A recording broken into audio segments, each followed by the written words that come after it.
Elizabeth Kubler-Ross said this: "The most beautiful people we have known are those who have known defeat, known suffering, known struggle, known loss, and have found their way out of the depths.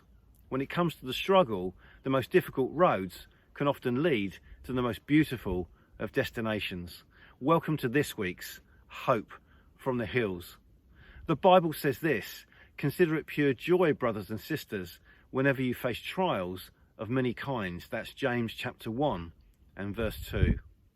Life has many seasons when it seems to be full of struggles, trials, and even pain.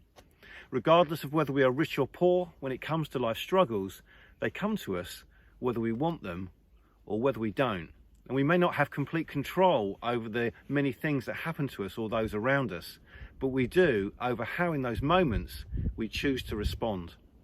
When we feel under pressure, it's all too easy to speak out of the pain, saying things that we later wish we had not, and lashing out at those around us, even to the point of lashing out at God himself.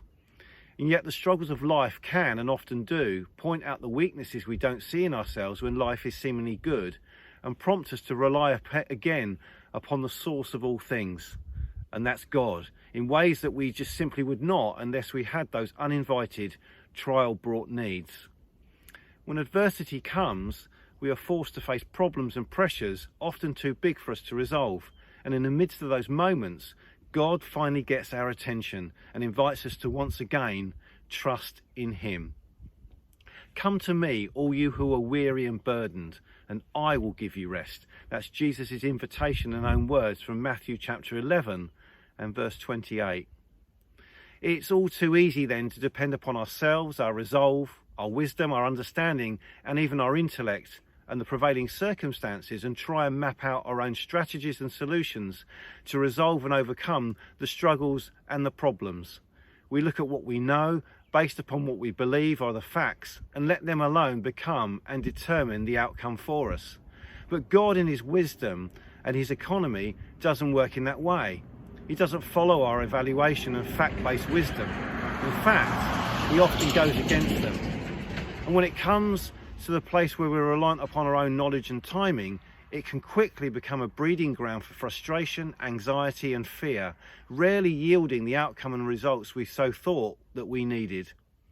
The better and most reliable and wise way is to take every strand of the struggle and bind yourselves to God, trusting in him, his judgment, understanding, and most importantly, his timing, which is never late and is always in every situation perfectly on time.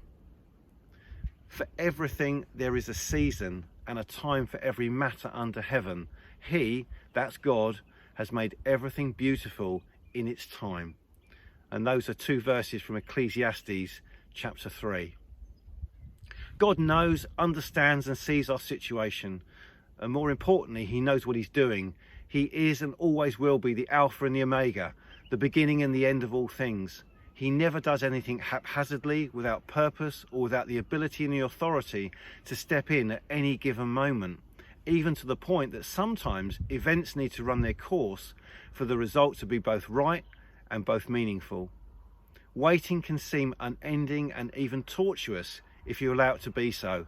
Making the choice to trust in the one who is stronger than the storm will unlock the chains and bonds of the struggle and release a peace and comfort in the midst of the trial. Never underestimate the journey just because you don't see the destination. Take courage, because God does have a plan and a purpose for you. He knew you before you were born, placing a unique design and plan into the life that he's given you, with both intricate detail and loving care. And so with confidence, you can both trust him and the timings for your life, walking with strength, walking with confidence, walking with courage, and walking with faith. I'll see you next time.